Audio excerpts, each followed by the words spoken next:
মুক্তিপথ আৰ্তজনৰ অন্তিম যাত্ৰাত আমি শীৰ্ষক প্ৰকল্প আৰম্ভ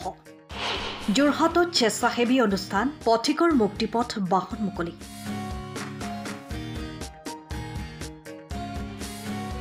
অসমৰ অন্যতম সামাজিক সাংস্কৃতিক তথা স্বেচ্ছাসেৱী অনুষ্ঠান পথিকৰ উদ্যোগত সোমবাৰে যোৰহাট ষ্টেডিয়ামত মুক্তিপথ আৰ্তজনৰ অন্তিম যাত্ৰাত আমি প্ৰকল্পৰ অংশ হিচাপে দেশৰ বৃহৎ বিত্তীয় প্ৰতিষ্ঠান SBIৰ সামাজিক দায়বদ্ধতাৰ আঁচনিৰ অধীনত লাভ কৰা দুখন বাহন এখন গুৱাহাটীত আৰু আনখন যোৰহাটত সোমবাৰে শুভ উদ্বোধন কৰে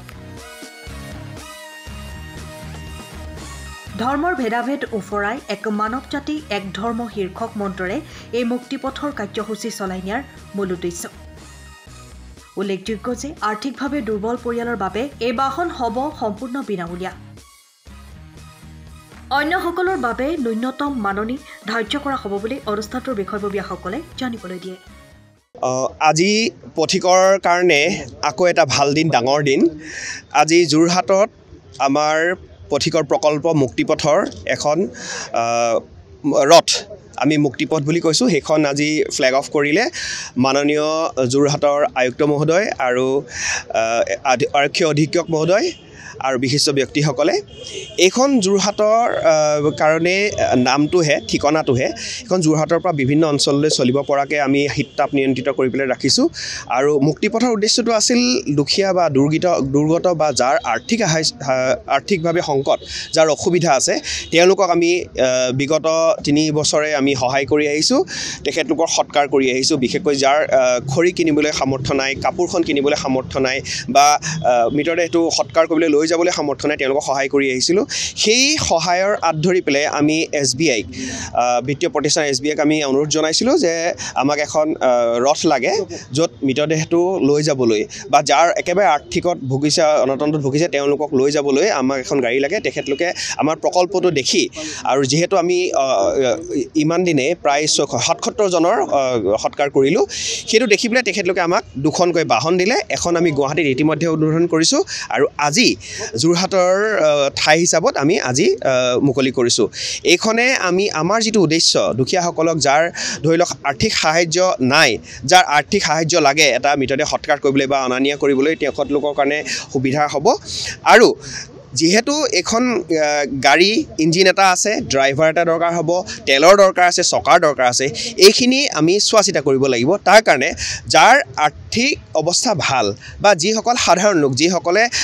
সাধাৰণতে এখন গাড়ী লৈ যাব পৰা সামৰ্থ্য আছে তেখেতলোকক আমি বেলেগতকৈ ন্যূনতম তাতকৈ কম দামত আমি সেইখন আমি দিম প্ৰচলন কৰিম যাৰ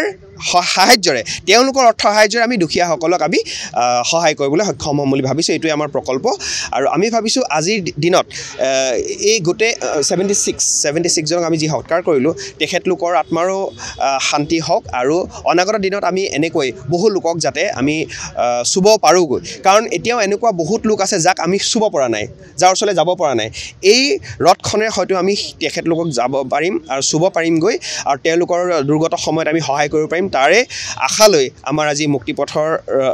ৰথ আজি ইয়াত উদ্বোধন কৰিলোঁ আমাৰ বিশিষ্ট ব্যক্তিসকল আছে সকলোকে কৃতজ্ঞতা জনাইছোঁ আৰু আমাৰ যি এই প্ৰকল্প আপোনালোকৰ মিডিয়াসকল নাথাকিলে আমি কেতিয়াও মানুহৰ কাষলৈ যাব নোৱাৰোঁ আপোনালোকে যি আমাক সহায় কৰিলে সহযোগ কৰিলে কাষলৈ লৈ যোৱা তাৰ কাৰণে আপোনালোকক সকলোকে ধন্যবাদ আৰু কৃতজ্ঞতা জনালোঁ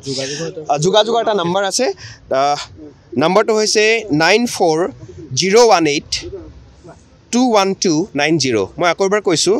9401821290 এই নম্বৰত যোগাযোগ কৰিলে এই মুক্তি ৰথখন পাব আৰু নহ'লেও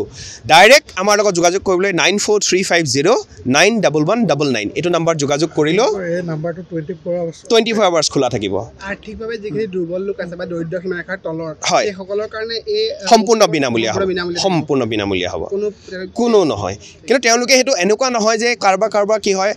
কোনোবাই ফ্ৰী বুলি কৈ দিলে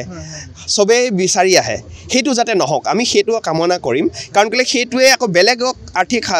দুৰ্বলজনক আকৌ ক্ষতি কৰিব কাৰণ আমাৰতো এটা সামৰ্থ্য আমি ৭৪ জন আমাৰ মেম্বাৰ আছে যি আৰ্থিক সাহায্য প্ৰত্যেক মাহতে দিয়ে তেওঁলোকৰ এটা পুঁজিটো আমাৰ বহুত ডাঙৰ পুঁজি নহয় সেই পুঁজিৰে যদি কেইবাজনকো আমি দি দিওঁ পিছৰ মাহলৈ আমি দিব নোৱাৰা হৈ যাম গতিকে আমি সেইটো কাৰণে খুব স্ক্ৰিনিং অসমৰ গোটেই অসমৰ পৰাই আমাৰ যোগাযোগ কৰে গতিকে সেই বস্তুটো আমি চাব লাগিব যিসকলে আমাক যোগাযোগ কৰে অন্ততঃ সেইটো মনত ৰাখিব লাগিব যদি কোনোবাই বিচাৰে হয় তাৰ যদি পৰিমাণটো কিমান হ'ব যে পইচা যদি নিজৰ যদি মই এটা এতিয়ালৈকে আমি থিৰাং কৰা নাই হ'লেও যদি ইয়াত সাধাৰণভাৱে যদি ইয়াত 2000 টকা কোনোবাই লৈ আছে তেতিয়াহ'লে আমি 300 টকা কমকৈ ল'ম যদি কোনোবাই 1500 টকা লৈছে আমি তাত 1200 টকা ল'ম মিনিমাম আমি এটা কমাই ল'মেই যিটো সাধাৰণভাৱে প্ৰচলিত হৈছে তাতকৈ আমি কমাই ল'ম সেইটোৱে হৈছে আমাৰ প্ৰকল্প কাৰণ আমাৰ এইটোৰে আমি কি কয় ব্যৱসায় কৰিবলৈ আমি লোৱা নাই এইটো সাহায্যৰ কাৰণে লৈছোঁ যাতে সহায় হওক যিটোৰে ন্যূনতম আমাৰ গাড়ীৰ চকাৰ ইঞ্চুৰেঞ্চ বা ড্ৰাইভাৰ কষ্টিং সেইখিনি যাতে ওলায় সেইটো লাগিবই নহ'লে গাড়ীখন কেনেকৈ চলিব কাৰণ কাৰোবাকতো ফ্ৰী কৰিব লাগিব গতিকে সেইখিনিয়ে কথা আপোনালোকে ইয়াৰ থ্ৰুৱেদি যাতে গোটেই সমগ্ৰ অসমক লৈ যাব পাৰে বাৰ্তাটো তাৰ কাৰণে ধন্যবাদ জনাইছোঁ আৰু আশা কৰিছোঁ মুক্তিপথৰ সকলো সদস্যক আপোনালোকে ইয়াৰ থ্ৰুৱেদিয়ে ধন্যবাদ আৰু কৃতজ্ঞতা জনাইছোঁ bureau' report time of Assam সময়ৰ খবৰ সময়ত পাবলৈ ফ'ল' কৰক টাইম অফ আছাম